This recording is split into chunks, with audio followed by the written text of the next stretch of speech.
Hi everybody! Kumusta na kayo? Anyway, today's video is about my basic exercise or pang palakas ng katawan.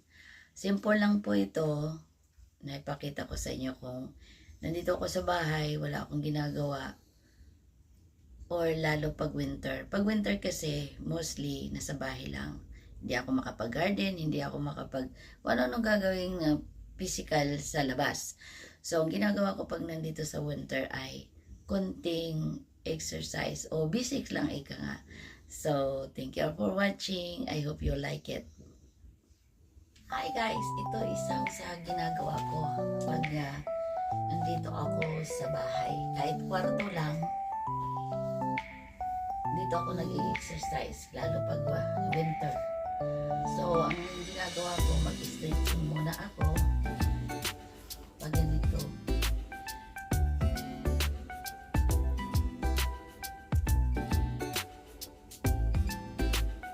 Anyway, so, hindi siya madali.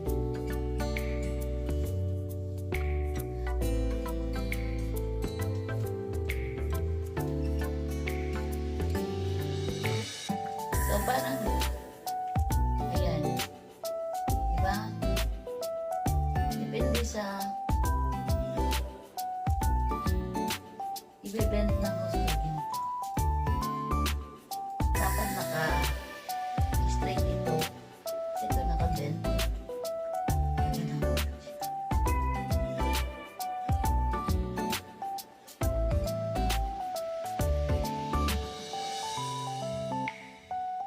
Kahit ilang minuto pwede. Pero kung baguhan pa lang, ang gagawin mo at least 10 ganito. Tapos ganoon din ang gagawin natin sa kabila. Sa kabila.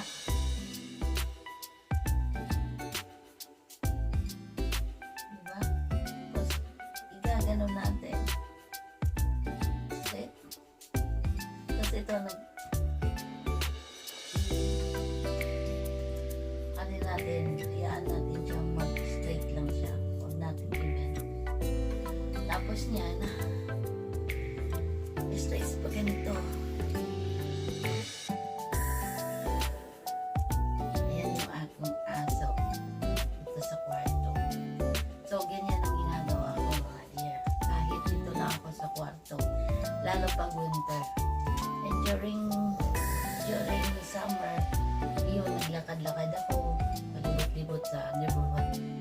Kasi kailangan ko talaga, mayroon ako exercise. Kahit yung ginagawa ko, papunta ako ng ating work, ay may lakad. So, pagkatapos niyan, igaganon ko yung katawan ko. Ganun. So, ito. So, cross natin ito.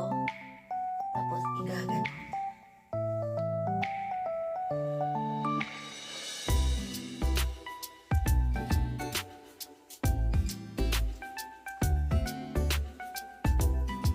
So, kung anong istura sa ating legs, at ganito din dito. Tapos, ganun ulit. Kung anong forma natin kanina,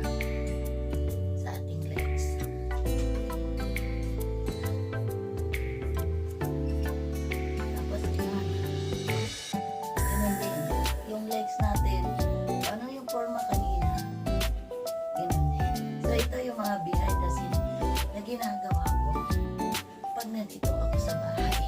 So pagkatapos yung the same thing, ganito din dito, diba? Sa paa, ganyan, ganon, ganon, ganon, ganon. So pagkano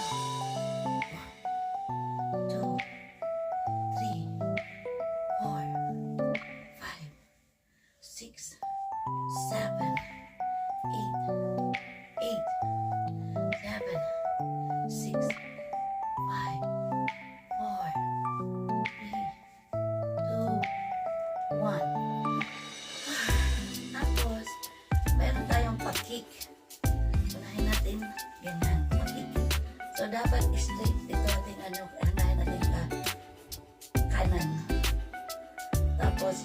natin yung kaliwang na paa. So, parang ganito. 1, 2, 3, 4, 5, 6, 7, 8, 9, 10. Di ba rin dito? Tulad natin, mahilig kumain, di ba? Ako mahilig talaga kumain. So, ganito din gagawin natin sa kanan natin. So, ganyan ang gagawin din natin, no? Pareho-pareho lang yan. But anyway, so, sa isasunod natin gagawin ay ito. So, pagkatapos natin gawin yon para ma-relax yung katawan natin, i-open natin yung legs at ganun.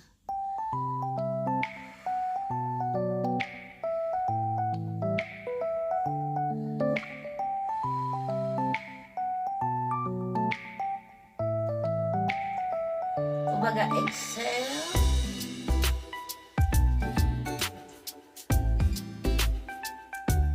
Exhale, inhale lang yan. Exhale. Ayan.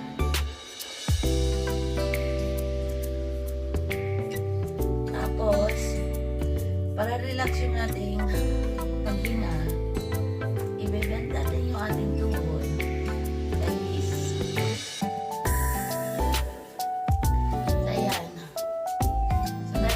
Tingnan nyo yung sapatos, diba?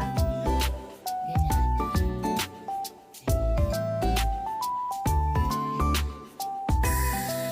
Medyo mahirap pag hindi masyadong sanay kasi sumasakit natin dito. Ayan, ganun din. Parang 10. Pero pag habang tumatagal, yung ginagawa, masasanay na yung legs natin.